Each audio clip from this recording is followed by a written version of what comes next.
Assalamualaikum warahmatullahi wabarakatuh. Sahabat-sahabatku dimanapun kalian berada, kali ini saya akan membagikan informasi mengenai sinergi otak. Oke, baik, apa sih yang dimaksud dengan sinergi otak? Jadi sinergi otak itu adalah memadukan atau menyeimbangkan kedua belahan otak, baik otak kanan atau otak kiri, jadi disinergikan. Tujuannya untuk apa? Tujuannya adalah untuk mempermudah otak kita menghafal dan mengingat dalam jangka waktu yang panjang dan panjang, ya, seperti iklan coklat gitu ya. Jadi kapanpun, dimanapun, kita akan selalu ingat peristiwa-peristiwa penting, hal-hal yang penting, bahkan detail kejadian gitu ya. Bagaimana caranya? Yaitu sinkronisasikan atau sinergikan adalah otak kanan dengan otak kirinya. Seperti yang kita ketahui bahwa otak kita memanglah ada dua belahan, ya, ada belahan kanan, ada belahan kiri. Dan di belahan kiri, ya, perlu kita ketahui bahwa di belahan otak kiri kita, ya, manusia, yang pertama itu bisa mencerna yang namanya kata. Dan di mana kata-kata itu memang sulit untuk diingat gitu ya. Sekarang ingat, besok lupa gitu ya. Kemudian ada yang namanya angka. Jadi angka pun terkadang kita suka lupa, kecuali kalau kita sudah mempelajari yang namanya metode chunking atau kosakata gitu ya. Kemudian di otak kiri kita akan mencerna yang namanya garis. Jadi secara garis lurus, garis bengkok dan lain-lain, ya, itu adanya di otak kiri. Kemudian ada daftar, ya. Jadi daftar kayak rincian menu gitu ya, rincian belanja dan lain-lain, atau rincian pelajaran, rincian sebuah kejadian atau peristiwa, itu adanya di otak kiri, makanya sering terlupakan. Kemudian yang berikutnya adalah hitungan. Nah, jadi kalau hitung-hitungan terkadang kita suka lupa lagi. Duh, kemarin hitung berapa ya? Ya. Karena itu ada di otak kiri. Kemudian analisis. Jadi kemampuan menganalisis adalah kemampuan dari otak kiri juga. Kemudian logika. Ya. Jadi secara logika, ya, logika itu adanya di otak kiri manusia.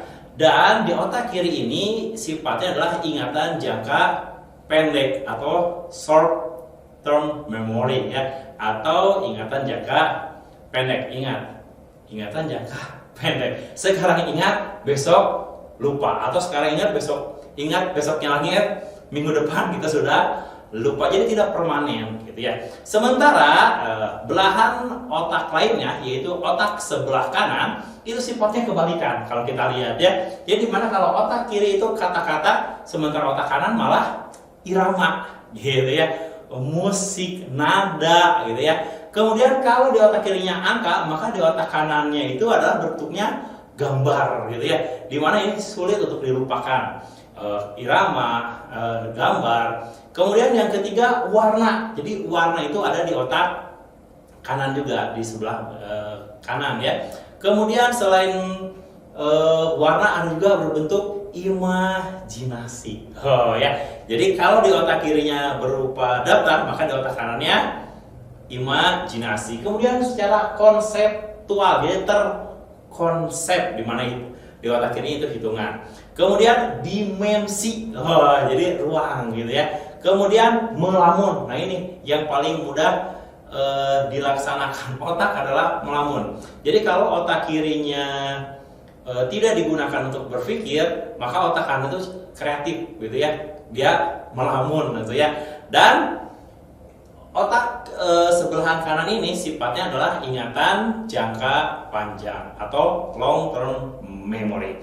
Nah, bagaimana cara kita mensinkronisasikan atau menyeimbangkan kedua belahan otak ini? Gitu ya. Nah, caranya adalah padukan keduanya. Ya, gimana caranya? Caranya adalah ketika kita ingat kata, ya, kata-kata seperti kita kalau melihat teman lama gitu, atau nonton film atau belajar, ya, kita suka lupa kata-katanya, tapi momennya kita ingat gitu ya. Ketemu si A, ketemu si B gitu ya, saya hafal wajah ini, tapi saya lupa nama. Karena apa? Karena nama itu adalah kata-kata atau kumpulan alfabet gitu ya. Coba kalau kita iramakan, kita nyanyikan, kita lakukan. Contohnya saja ketika kita menyanyikan lagu Balonku Ada 5, jangan gunakan nada. Maka kita akan bingung warnanya warna apa aja ya, atau pelangi-pelangi mungkin ya, atau lagu tertentu jangan dinadakan, tapi coba liriknya doang kita ingat. Sulit, tapi kalau ditambah dengan musik, dengan nada, maka itu akan sinkron.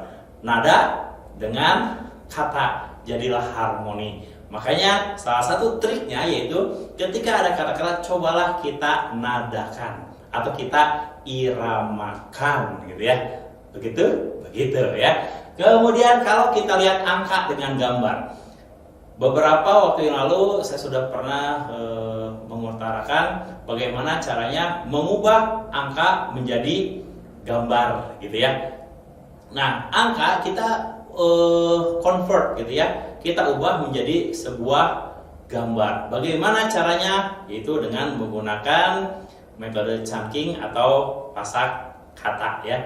Jadi rubah. Misalkan kita ingat huruf atau angka 0. 0 itu kita analogikan dengan S. Jadi kita lihat 0 itu S. Lihat huruf angka 1 kita analogikan seperti huruf T dan lain-lain. Bisa dilihat di postingan sebelumnya ya, atau di pembelajaran sebelumnya. Kemudian garis. Nah, kalau kita lihat garis lurus itu monoton ya. Makanya dalam konsep mind map itu garisnya dibuat melengkung ya. Jadi dikasih warna juga ya. Jadi kalau garisnya hitam itu monoton. Makanya dikasihlah warna-warni. Itu akan lebih menarik, apalagi bagi orang-orang atau anak-anak yang visual ya. Jadi padukan garis dengan warna sertai lengkungan-lengkungan sedikit gitu ya. Kemudian kalau kita lihat daftar kan berurut ya. Karena berurut kita suka lupa urutannya, angka 1, 2, 3, 4 itu urutan seperti apa. Makanya kita imajinasikan. Di pertama ada apa, di kedua ada apa. Contoh, misalkan kita punya kepala, ini kan berurutan ya. Ada kepala, kemudian ada mata. Sebelum mata ada alis dulu ya. Jadi ada mata, ada alis, ada mata, ada kepala, ada alis, ada mata, ada hidung, ada bibir, ada dagu, ada leher, ada dada, terus sampai ke jari-jari kaki kita. Itu kan berurutan. Coba kita tempel salah satu benda atau semua benda yang ada di badan kita, tapi imajinasikan. Contoh, di kepala kita ada pagar gitu ya. Di alis kita ada pesawat tempur. Di mata kita ada apa misalkan motor misalkan ya. Jadi kita tempelkan memori itu ya. Jadi ketika kita lihat ingat mata, ingat motor, ingat kepala, ingat pagar gitu ya. Jadi kita imajinasikan, dan paling mudah ini kalau dipraktekkan ya secara langsung, yaitu melalui metode pembelajaran sinergi otak kanan dan otak kiri. Pernah lihat KTP mungkin ya. Jadi kalau kita lihat KTP itu kan daftar ya. Ada daftar nama siapa, kemudian ada NIK, nomor induk gitu ya. Atau ada NIM, nomor induk mahasiswa, atau NIS, nomor induk siswa. Terkadang kita lupa gitu ya. Terkadang ya.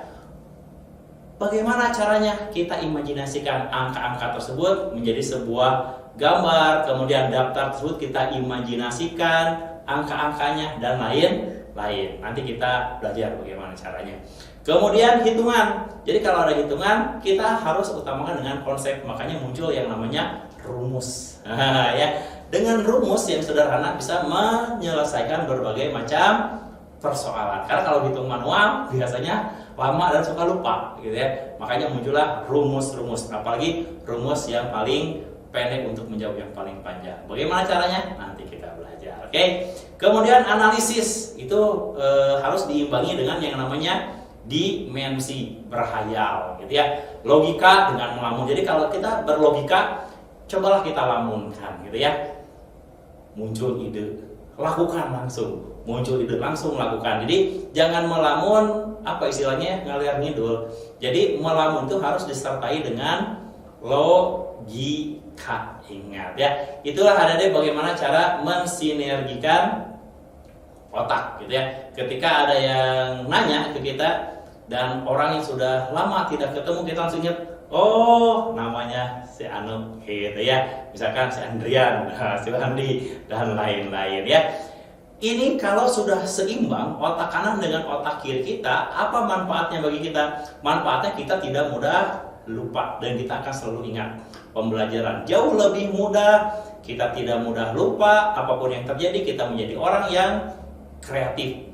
Otak selalu bekerja, gitu ya. Tidak mudah lupa, kreatif, inovatif, dan yang paling penting adalah kita tidak akan malas belajar. Karena yang paling bahaya itu adalah ketika kita mulai malas. Ingat, usaha tidak akan membohongi hasil ya. Jadi usaha terus bagaimana caranya mensinergikan otak, jauhi sifat malas, makan yang cukup, jaga kesehatan, rajin olahraga ya. Dan jangan lupa brain game. Nanti brain game atau senam otak akan kita pelajari setelah kita bisa menguasai bagaimana caranya mensinergikan otak. Baik, terima kasih. Salam pintar selalu. Assalamualaikum warahmatullahi wabarakatuh.